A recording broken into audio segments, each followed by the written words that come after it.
नमस्कार, मैं डॉक्टर बिंदु भसीन, सह आचार्य इतिहास विभाग, डूंगर महाविद्यालय बीकानेर। आज मैं बीए फर्स्ट ईयर के स्टूडेंट को पेपर फर्स्ट के हर्षवर्धन के चरित्र के मूल्यांकन पर और साथ में ही हेनसांग का हर्षवर्धन के समय की राजनीतिक, सामाजिक, धार्मिक स्थिति, आर्थिक स्थिति, शिक्षा और साहित्य कला पर उसके क्या विचार रहे हैं, इस पर मेरा व्याख्यान केंद्रित रहेगा। तो हर्षवर्धन के बारे में हम सबसे पहले ले सकते हैं कि साहसी योद्धा और वो महान विजेता था। गुप्त साम्राज्य के पतन के बाद सारे देश में अनेक छोटे बड़े राज्यों के उदय के कारण राजनीतिक अव्यवस्था फैल गई थी, परंतु हर्षवर्धन ने अपने पराक्रम के बल पर अनेक प्रदेशों पर विजय प्राप्त की थी और एक विशाल और सुदृढ़ साम्राज्य को स्थापित किया था। Doctor R.K. मुखर्जी लिखते हैं कि हर्ष प्राचीन भारत के इतिहास के श्रेष्ठतम सम्राटों में से एक है। उसमें समुद्रगुप्त और अशोक दोनों के गुणों का समन्वय था। उसका जीवन हमें पहले की सैनिक सफलताओं और दूसरे की पवित्रता की याद दिलाता है। योगी शासक की बात करें तो हम कह सकते हैं कि हर्षवर्धन एक महान विजेता ही नहीं वरन एक सफल और सुयोग्य संगठनकर्ता और शासक प्रबंधक भी था। वह राजपद के उच्च आदर्शों का पालन करता था, अपनी प्रजा की नैतिक और भौतिक उन्नति के लिए हमेशा ही प्रयत्नशील रहता था। हेनसांग ने उसकी शासन व्यवस्था की मुक्त कंठ से प्रशंसा की है। महान कूटनीतिज्ञ भी था। वह परिस्थिति के अनुसार कदम उठाना जानता था। कामरूप नरेश भास्कर वर्मा और वल्लभी नरेश ध्रुवसेन से मैत्रीपूर्ण संबंध स्थापित कर उसने अपनी कूटनीतिक चातुर्य का परिचय दिया था, क्योंकि ये दोनों ही शशांक और चालुक्य नरेश पुलकेशिन द्वितीय के विरुद्ध उसके सहयोगी हो सकते थे। उसने चीन के साथ भी अच्छे संबंध बनाए रखे। इस प्रकार उसने अपने प्रतिद्वंदियों के मुकाबले में अपनी स्थिति को सुदृढ़ बनाए रखा था। महान साहित्य प्रेमी भी था वह एक विद्वान ही नहीं था, अपितु वह विद्वानों, कवियों, साहित्यकारों का आश्रयदाता भी था। हर्ष की स्वयं की रचनाएं हैं प्रियदर्शिका, रत्नावली, नागानंद, जो कि संस्कृत साहित्य की अनुपम धरोहर है। उसका दरबार अनेक उच्च कोटि के विद्वानों से विभूषित रहता था। Doctor V.A. स्मिथ लिखते हैं कि सम्राट हर्ष न केवल साहित्यकारों का उदार आश्रयदाता था, वरन वह स्वयं भी एक उच्च कोटि का लेख विशारद और सुविख्यात लेखक भी था। अगला हम देख सकते हैं कि वह दानप्रिय था। वह दीन दुखियों, अनाथों, असहायों, विद्वानों, साहित्यकारों आदि को उदारता पूर्वक दान दिया करता था। वह प्रयाग के प्रति 5वें वर्ष एक उत्सव का आयोजन करता था। वहाँ सैनिक सामग्री को छोड़कर अपनी समस्त पूंजी लोगों में बांट दिया करता था। दानी होने में यदि उसकी तुलना कर्ण से की जाए तो अतिशयोक्ति नहीं होगी। हेनसांग हर्षवर्धन के बारे में क्या लिखता है? ये चीनी यात्री है जो कि लगभग 600 ईस्वी में चीन में हैनान फू के समीप एक नगर में इसका जन्म हुआ था।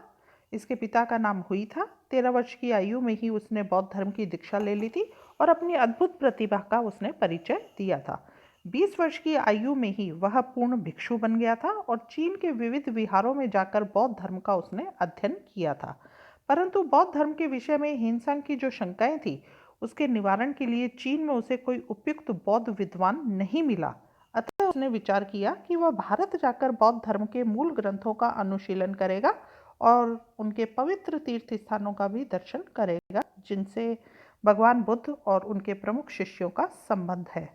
इस प्रकार की तैयारी करके 29 वर्ष की आयु में 629 ईस्वी में हेनसांग ने चीन से भारत के लिए प्रस्थान किया और भारत पहुंचने के लिए उसे अनेक दुर्गम मार्गों को भी पार करना पड़ा था। गोबी की मरुभूमि को पार कर वह हामी नामक नगर में पहुंचा। उसके बाद तुर्फान, ताशकंद, समरकंद, काबुल होता हुआ वह भारत पहुंचा था। चीन से भारत पहुंचने में उसे 1 वर्ष लग गया था। हिंदुकुश पर्वतमाला को पार कर वह कपिशा की राजधानी में श्लोका नामक विहार में रहा। अपना चातुर्मास उसने वहीं व्यतीत किया। भारत में काश्मीर आदि कुछ भागों का भ्रमण करने के बाद वह पंजाब और थानेश्वर होता हुआ कन्नौज पहुंचा था, जहां वह हर्ष के संपर्क में आया था। उसके पश्चात उसने अयोध्या, प्रयाग, कौशाम्बी, सारनाथ, कपिलवस्तु, कुशीनगर, बोधगया, वैशाली और मगध आदि स्थानों की यात्रा की और वहाँ अनेक बौद्ध विहार और स्तूप देखे थे। इसके पश्चात वह नालंदा गया, जहाँ वह कई वर्षों तक बौद्ध ग्रंथों का अध्ययन करता रहा। नालंदा में हिरण्यदेश, चंपा, राजमहल, कर्ण सुवर्ण आदि होता हुआ वह दक्षिण भारत की ओर मुड़ा था। उड़ीसा और दक्षिण कौशल होता हुआ वह धान्य कटक पहुंचा। इसके बाद दक्षिण के अनेक स्थानों का भ्रमण करता हुआ वह पुनः नालंदा पहुंचा। इसके पश्चात कहते हैं वह भास्कर वर्मा के निमंत्रण पर आसाम गया और उसने हर्ष के आग्रह पर कन्नौज और प्रयाग की धर्म सभा में भाग लिया था। प्रयाग की सभा में भाग लेने के बाद हेनसांग ने 644 ईस्वी में भारत से लौटने की स्वीकृति भी प्राप्त कर ली थी। इसके बाद हेनसांग अफगानिस्तान, काशगर, खोतान होता हुआ 645 ईस्वी में चीन पहुंच गया था। वह अपने साथ बुद्ध के 150 स्मारक चिन्ह, सोने, चांदी, चंदन की बुद्ध की मूर्तियां और 657 पुस्तकों की पांडुलिपियां भी ले गया था और कहते हैं 644 ईस्वी में ही उसकी मृत्यु हो गई थी। चीनी सम्राट के अनुरोध पर वह अपनी भारत यात्रा के संस्मरणों को एक पुस्तक के रूप में प्रस्तुत करता है, जो कि पश्चिमी संसार का रिकॉर्ड या CUK के नाम से विख्यात है। इस पुस्तक में हमें तत्कालीन भारत की सामाजिक, धार्मिक, राजनीतिक, आर्थिक अवस्था के बारे में पर्याप्त जानकारी मिलती है। डॉक्टर वी स्मिथ का कथन है कि यह ग्रंथ सच्चे समाचारों का अमूल्य कोश है, जिसका अध्ययन प्राचीन अवशेषों की खोज करने वाले विद्यार्थियों के लिए आवश्यक है।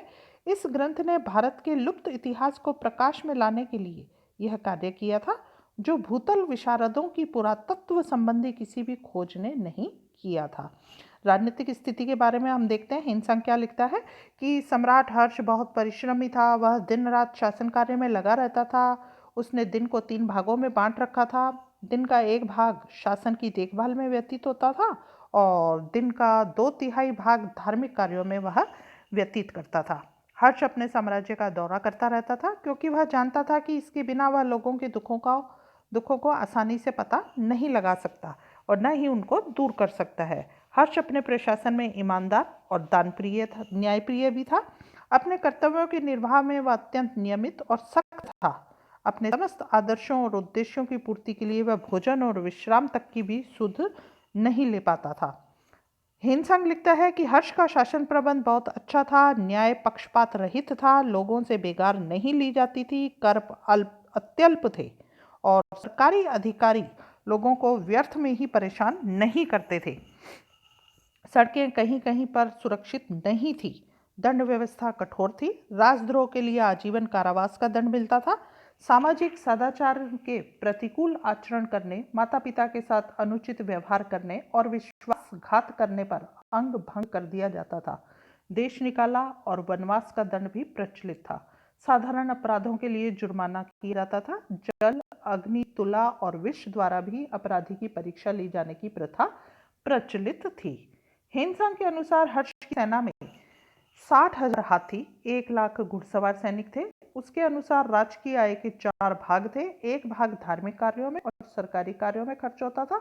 दूसरा भाग बड़े बड़े सार्वजनिक अधिकारियों पर खर्च होता था। तीसरा भाग विद्वानों को पुरस्कार और वृत्ति देने के लिए था। तो और चौथा भाग जो था वो दान पुण्य आदि में काम आता था। राज्य की आय का जो मुख्य साधन था वो भूमि कर था। उपज का 6ठा भाग कर के रूप में लिया जाता था। हेनसांग लिखता है कि भारत में राज्य के सभी कार्यों का लिखित रिकॉर्ड रखा जाता था और सार्वजनिक आपत्तियों और अच्छी बातों का विस्तृत विवरण दिया जाता था। सामाजिक दशा के बारे में हेनसांग लिखता है कि उस समय जाति व्यवस्था का पूरा जोर था। उसने हिंदू समाज को जकड़ रखा था। उस समय ब्राह्मण, क्षत्रिय, वैश्य और शूद्र जातियों के अतिरिक्त 5वीं मिश्रित जाति भी थी। ऐसा प्रतीत होता है कि हेनसांग ने उपजातियों को मिश्रित जाति की संज्ञा दे दी है। ब्राह्मण अपना अधिकतर समय धार्मिक कार्यों में व्यतीत करते थे। उन्हें समाज में आदर और सम्मान प्राप्त था। ब्राह्मण राजकार्य जो है उसमें भी भाग लेते थे। हर्ष को कुछ अमात्य ब्राह्मण भी थे। क्षत्रिय शासक वर्ग के अंतर्गत थे। उनका समाज में बड़ा आदर था। क्षत्रिय सरल, निर्दोष, मितव्ययी जीवन बिताते थे। वैश्य व्यापारी और वणिक थे। शूद्र खेती और अन्य सेवा संबंधी कार्य करते थे। अछूतों की संख्या समाज में बहुत बड़ी थी, जिन्हें नगर के बाहर रहना पड़ता था। समाज में स्त्रियों की दशा अच्छी थी। लड़कों की भांति लड़कियों की भी शिक्षा का प्रबंध था। वे साहित्य, संगीत, कला आदि में प्रवीण होती थी। हर्ष की बहन राज्यश्री जो थी वो सुशिक्षित थी और दिवाकर मित्र नामक बौद्ध विद्वान से उसने धर्म की शिक्षा ली थी। हिंसांग लिखता है कि उस समय अंतरजातीय विवाह नहीं होते थे। भोजन और विवाह की दृष्टि से विभिन्न जातियों में कुछ नियंत्रण थे, परंतु उनमें सामाजिक आचार व्यवहार के मार्ग में ये नियंत्रण बाधक नहीं थे। उस समय तक बाल विवाह की प्रथा अच्छी तरह प्रचलित हो गई थी। बहुविवाह का प्रचलन था, किंतु विधवा विवाह का प्रचलन नहीं था। पर्दे की प्रथा भी नहीं थी। सती प्रथा अवश्य प्रचलित हो गई थी। रानी यशोमती अपने पति प्रभाकर वर्धन के साथ सती हो गई थी। राज्यश्री सती होने वाली थी, परंतु हर्ष ने ठीक समय पर पहुंचकर उसे जीवित रहने के लिए सहमत कर लिया था। समाज के नियमों का उल्लंघन करने वालों को कठोर दंड दिया जाता था। जो लोग हैं वो प्राय मांस का भोजन में उपयोग नहीं करते थे। लोग लहसुन और प्याज का भी बहुत कम प्रयोग करते थे। इन चीज़ों के जो खाते थे उनको शहर के बाहर निकाला जाता था। घी, दूध, दही, मक्खन, शक्कर, मिश्री, इन सब का भोजन में प्रमुख स्थान था। गेहूं और चावल जनसाधारण का भोजन था। रंग बिरंगे वस्त्रों को लोग कम पसंद करते थे। बहुधा श्वेत वस्त्र पहने जाते थे। कपड़ों की संख्या बहुत अधिक नहीं थी। पुरुष कमर पर कपड़े बांधते थे और फिर उन्हें बगल के नीचे इकट्ठा करके शरीर पर बाईं ओर लटका देते थे। कुलीन पुरुषों में जो था वो साफे का प्रयोग प्रचलित था। स्त्रियां दोनों कंधों को ढकता हुआ एक लंबा वस्त्र धारण करती थी। आभूषणों का प्रयोग भी काफी प्रचलित था, जिसमें हार, कुंडल, कड़ा आदि का प्रयोग किया जाता था। नगरों में बहुत धनाढ्य लोग भी निवास करते थे। नगरों की चारों ओर रक्षा भित्तियां बनी रहती थी। सड़कें कम चौड़ी और टेढ़ी मेढ़ी होती थी। धनाढ्य लोगों के भवन ईंट और लकड़ी के बने होते थे, किंतु निर्धनों के मकान मिट्टी, घास फूस के बने होते थे। बौद्ध विहारों का निर्माण कुशलता से किया जाता था। दरवाजों और खिड़कियों, नीची दीवारों पर बहुत से चित्र बनाए जाते थे। भिक्षुओं के कमरे अंदर से सुसज्जित और सादे थे। हिंसांग लिखता है कि कई जो नए नगर बस गए थे और पुराने नगर समाप्त हो रहे थे। पाटलिपुत्र अब भारत का प्रमुख नगर नहीं रहा था, उसका स्थान कन्नौज ने ले लिया था। हिंसांग के विवरण से यह भी स्पष्ट होता है कि भारत में विभिन्न प्रकार के उत्सव मनाए जाते थे। संतानोत्पत्ति के लिए स्त्रियां अनेक अनुष्ठान करती थी और पुत्र जन्म पर उत्सव मनाया जाता था। मृतकों की अंत्येष्टि क्रिया 3 प्रकार से की जाती थी, जैसे कि मृतकों को जलाया जाना, मृतकों को नदियों में विसर्जित किया जाना और मृतकों को जंगलों में खुला छोड़ दिया जाता था। भारतवासियों के जीवन की सादगी, स्वच्छता और उदार प्रवृत्ति की प्रशंसा करते हुए हिंसांग लिखता है कि क्षत्रिय और ब्राह्मण वेशभूषा के संबंध में बहुत साफ और स्वच्छ थे। उनका जीवन सादा और मितव्ययितापूर्ण था। धनी व्यापारी सोने आदि का क्रय विक्रय करते थे और नंगे पैर रहते थे। बहुत कम चप्पलें पहनते थे। वे दांतों में बाल या काले निशान लगाते थे। वे केश बांधते और कान छिदवाते थे। निजी सफाई का पूरा ध्यान रखते थे। भोजन से पहले हाथ मुंह धोते थे। जूठे भोजन का फिर प्रयोग नहीं करते थे और न ही दूसरों को देते थे। मिट्टी और लकड़ी के बर्तनों का दोबारा प्रयोग नहीं किया जाता था। धातु के बर्तनों का खूब रगड़ रगड़ कर कहते हैं साफ किया जाता था। हिंसांग ने लोगों के नैतिक जीवन की भी प्रशंसा करी है और लिख रहा है वो कि साधारण लोग यद्यपि गंभीर नहीं थे, फिर भी वे सच्चे और ईमानदार थे। रुपए पैसे के मामले में वे कपटी नहीं थे। न्याय के संबंध में भी बहुत सोच विचार कर कार्य किया करते थे। दूसरे जन्म में पापों का दंड मिलेगा, इससे वह बहुत डरते थे। अपने वचन और शपथ के पक्के थे। हिंसांग ने भारत के विभिन्न प्रदेशों के निवासियों के संबंध में एक अत्यंत विलक्षण टिप्पणी प्रस्तुत की है। वह लिखता है कि कश्मीर के लोग धोखेबाज और कायर होते थे। मथुरा निवासी विद्वता और नैतिक आचरण करते थे। थानेश्वर के लोगों का व्यभिचार क्रिया से विशेष प्रेम था। कन्याकुब्ज यानी कि कन्नौज के निवासियों का रूप परिष्कृत हुआ था और चमकीले रेशमी वस्त्र वे धारण करते थे। वे विद्या और कला में अत्यधिक रुचि लेते थे और अच्छे वक्ता भी थे। मालवा निवासी बुद्धिमान और नम्र स्वभाव के थे और मगध निवासियों की भांति विद्वता का आदर करते थे। पुंडरवर्धन के निवासी विद्वानों का सम्मान करते थे। कामरूप के लोग ईमानदार होते हुए भी उग्र प्रवृत्ति के थे और वे विद्या प्रेमी और अध्यव्यासी भी थे। उड़ीसा, आंध्र प्रदेश और धान्य कटक के लोग भी उग्र प्रकृति के थे। चोल देशवासी बहुत भयंकर और लुच्चे थे। द्रविड़ के लोग पूर्ण विश्वसनीय, साहसी, सार्वजनिक हितपूर्ण और विद्या प्रेमी होते थे। महाराष्ट्र के निवासी अभिमानी, कृतज्ञ, युद्ध प्रेमी, प्रतिकार लेने वाले और दुखियों के लिए आत्मत्याग करने वाले थे। हिंसा के उक्त ज्ञान का क्या आधार रहा, इसके बारे में कुछ निश्चयपूर्वक नहीं कहा जा सकता। उसने भारत के विभिन्न प्रदेशों में काफ़ी समय व्यतीत किया था, अतः उसने अपने व्यक्तिगत अनुभवों के आधार पर ही यह मत व्यक्त किए होंगे। धार्मिक स्थिति के बारे में लिखता है कि देश में बौद्ध धर्म का प्राधान्य था, किंतु साथ ही अन्य धर्मों की दशा भी काफ़ी अच्छी थी। गुप्तों के प्रयत्नों के चलते उस समय भारत में हिंदू धर्म या वैदिक धर्म सर्वाधिक उन्नत अवस्था में था। स्वयं हिनसांग ने देश को ब्राह्मण भारत कहा है। वास्तव में हिनसांग बौद्ध था और उसने बौद्ध धर्म की दृष्टि से ही भारत को देखा था। वो जो धर्म हैं इतने सारे, उनके बारे में उसके क्या विचार हैं हम देखते हैं। बौद्ध धर्म के बारे में अगर हम बात करें तो वो उसके वर्णनों से हमें ज्ञात होता है कि इस समय हीनयान धर्म की अपेक्षा महायान धर्म अधिक लोकप्रिय था। महायान संप्रदाय की लोकप्रियता बढ़ रही थी और बुद्ध ऐश्वर्य, अवतारवाद, मूर्ति पूजा और तीर्थ यात्रा आदि पर बल दिया जाता था। हिनसांग ने कन्नौज की धार्मिक सभा का भी उल्लेख किया है, जिसका मुख्य उद्देश्य महायान धर्म का प्रचार करना था। हीनयान और महायान शाखाओं के अनुयायी एक ही विहार में रहते थे। उसने लगभग 5000 विहार देखे, जिनमें 2 लाख से अधिक भिक्षु रहते थे। कश्मीर जो है बौद्ध धर्म का केंद्र था। कन्नौज में भी बौद्ध धर्म की स्थिति हर्ष के प्रोत्साहन के कारण सुधर गई थी। बौद्ध धर्म हीनयान और महायान नामक 2 प्रधान भागों में बंट चुका था और इसके अंतर्गत 18 विभिन्न संप्रदाय जो है अस्तित्व में आ चुके थे। ब्राह्मण धर्म के लिए लिखता है कि उस समय ब्राह्मण धर्म का भी व्यापक प्रचार था।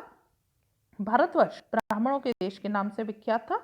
हर्ष के शासनकाल में प्रयाग और बनारस ब्राह्मण धर्म के प्रमुख केंद्र थे। शिव, विष्णु, सूर्य आदि की पूजा अधिक लोकप्रिय होती जा रही थी। ब्राह्मण धर्म में मूर्ति पूजा का काफ़ी प्रचार था। यज्ञ, हवन आदि अनुष्ठान आदि प्रचलित थे। कन्नौज में भी ब्राह्मण धर्म का काफ़ी प्रचार था और यहाँ 200 से भी अधिक देव मंदिर बने हुए हैं। बनारस में 100 मंदिर थे, उनमें से अधिकांश शिव के मंदिर हैं। बौद्ध गया में पृथ्वी देवी का एक मंदिर है। मुल्तान में सूर्य का एक मंदिर है, जहाँ 1000 यात्री प्रतिदिन पूजा करते थे। मथुरा में भी कई मंदिर थे, जिसमें अनेक मूर्तियाँ स्थापित थी। जैन धर्म के लिए वो लिखता है कि इस समय वैशाली, पुंडवर्धन और समतट को छोड़कर देश के अन्य भागों में जैन धर्म का अभाव हो चला था। इन स्थानों में दिगंबर संप्रदाय का बाहुल्य था। जैन धर्म की दूसरी शाखा श्वेतांबर की थी। उत्तर भारत में जैन धर्म का प्रभाव क्षीण हो रहा था और वह धीरे धीरे दक्षिण की ओर खिसक रहा था। हिनसांग ने काशी में अनेक जैन मंदिर देखे थे। अब देखते हैं हिनसांग ने हर्षवर्धन के समय की आर्थिक स्थिति का किस तरह से वर्णन किया है। वो लिखता है कि लोगों का आर्थिक स्तर बहुत ऊंचा था। कृषि ही लोगों का मुख्य व्यवसाय था, किंतु औद्योगिक और वाणिज्य संबंधी उन्नति के फलस्वरूप अब वैश्य लोग इस ओर तनिक भी ध्यान नहीं दे रहे थे। शूद्र ही बहुधा कृषि कार्य करते थे। सिंचाई की पर्याप्त सुविधा थी और विभिन्न प्रकार की फसलें और सब्जियां पैदा की जाती थी। चारागाहों के लिए भी पर्याप्त भूमि छोड़ी जाती थी, जिससे पशुओं के वो जो चारा है उसकी समस्या हल हो जाती थी। देश में विभिन्न प्रकार के उद्योग धंधे प्रचलित थे। सूती, ऊनी, रेशमी बहुत व्यापक मात्रा में तैयार किया जाता था। मिट्टी और धातुओं से बनी वस्तुओं का भी उसने वर्णन किया है। व्यापार भी उन्नत अवस्था में था। बंगाल में ताम्रलिपि नामक एक प्रसिद्ध बंदरगाह था। इसी प्रकार पाटलिपुत्र से उज्जैन होता हुआ एक राजमार्ग भड़ोच तक जाता था, जिससे हम कहते हैं काफ़ी व्यापार होता था। हिनसांग के अनुसार कपिशा में भारत के कोने कोने से व्यापारिक वस्तुएं आया करती थी और यहाँ से ये ईरान और यूरोप के देशों को भेजी जाती थी। कश्मीर से होकर चीन और मध्य एशिया तक भारत का विदेशी व्यापार फैला हुआ था। थल मार्गों के अतिरिक्त जल मार्ग से भी काफ़ी विदेशी व्यापार होता था, जिसका प्रमुख केंद्र ताम्रलिप्ति था, जो दक्षिण पूर्वी द्वीप समूह से संबंधित था। मलाया, सुमात्रा आदि से व्यापार का प्रमुख जल मार्ग था। देश में सोने चांदी के सिक्के प्रचलित थे, किंतु सामान्य विनिमय के लिए कौड़ियों का ही प्रयोग किया जाता था। अब हम देखते हैं कि शिक्षा, साहित्य और कला के बारे में हिनसांग ने क्या लिखा है। हिनसांग लिखता है कि उस समय भारत में शिक्षा का बहुत प्रचार था। उसने स्वयं अनेक बौद्ध मठों में शिक्षा प्राप्त की थी। जालंधर में एक विहार में चंद्रवर्मन नामक विद्वान से उसने शिक्षा पाई थी। उसने कन्नौज, गया, मुंगेर आदि स्थानों में भी अनेक मठ देखे थे। 7 वर्ष की अवस्था के बालक को व्याकरण, यांत्रिक कला, वैदिक तर्कशास्त्र, अध्यात्म शास्त्र यानी कि दर्शन शास्त्र आदि की शिक्षा प्रारंभ कर दी जाती थी। भारतीय शिक्षार्थियों की प्रशंसा करते हुए हिंसंग लिखता है कि विद्या के परिष्करण के लिए उत्सुक कुछ ऐसे व्यक्ति भी हैं जो एकांतवास से संतुष्ट हैं और नियम और संयम के साथ जीवन बिताते हैं। वे साधारण मानव जीवन की गतिविधियों से दूर रहते हैं। उनका यश जो है बहुत दूर तक फैला हुआ है। राजा लोग भी जो उनकी आव भगत कर उनका सम्मान करते हैं, उन्हें अपने दरबार में आने को बाध्य नहीं करते। चूंकि राज्य ही विद्वानों का सम्मान और सत्कार करता है और जनता भी उच्च प्रतिभा संपन्न व्यक्तियों का आदर करती है, अतः ऐसे लोगों का सम्मान और उनकी प्रशंसा जो है प्रचुरता से होती है। राज्य और जनता द्वारा उसके लिए दिया जाने वाला ध्यान विशेष महत्वपूर्ण है। नालंदा महाविहार का भी उसने वर्णन किया है, जो उस समय प्रसिद्ध शिक्षा का केंद्र था। इसमें लगभग 10,000 विद्यार्थी शिक्षा ग्रहण करते थे। अध्यापकों की संख्या लगभग 1,000 थी। अध्यापक लोग बड़े ही योग्य चरित्रवान थे। नालंदा महाविहार के कुलपति आचार्य शीलभद्र थे, जो अपने समय के अद्वितीय विद्वान थे। हिंसंग ने स्वयं उनके चरणों में बैठकर शिक्षा ग्रहण की थी। हिंसा के अनुसार हर्ष ने नालंदा महाविहार को 100 गांवों की आमदनी प्रदान की थी। इस महाविद्यालय में प्रवेश पाने के लिए एक परीक्षा द्वार पंडित द्वारा ली जाती थी। इस परीक्षा में केवल 30% विद्यार्थी ही सफल हो पाते थे। यहाँ भारतीयों के अतिरिक्त कोरिया, मंगोलिया, तिब्बत, चीन, जापान, लंका आदि अन्य देशों से भी विद्यार्थी जो है वो शिक्षा लेने के लिए आते थे। यहाँ बौद्ध धर्म की शिक्षा के अतिरिक्त व्याकरण, तर्कशास्त्र, चिकित्सा, दर्शन, भाषा विज्ञान, यंत्र शास्त्र, योग, शिल्प, रसायन शास्त्र आदि विषय पढ़ाए जाते थे। शिक्षा जो है वाद विवाद और व्याख्यान के द्वारा दी जाती थी। हिंसंग लिखता है कि उसका सारा समय पढ़ने और वाद विवाद में ही व्यतीत होता था। दिन रात वे एक दूसरे को प्रोत्साहित करते और छोटे बड़े परस्पर सहायता करते हुए पूर्णत्व की ओर बढ़ते थे। हिंसंग ने हर्षकालीन कला की भी प्रशंसा की है। उसने नालंदा के मठों और विहारों की सुंदरता की प्रशंसा करते हुए भगवान बुद्ध की 8 फीट ऊंची ताम्र मूर्ति की भी मुक्त कंठ से सराहना की है। राजपुर जिला मध्य प्रदेश में लक्ष्मण का ईंटों वाला मंदिर हर्षकालीन भवन निर्माण कला का एक सुंदर नमूना है।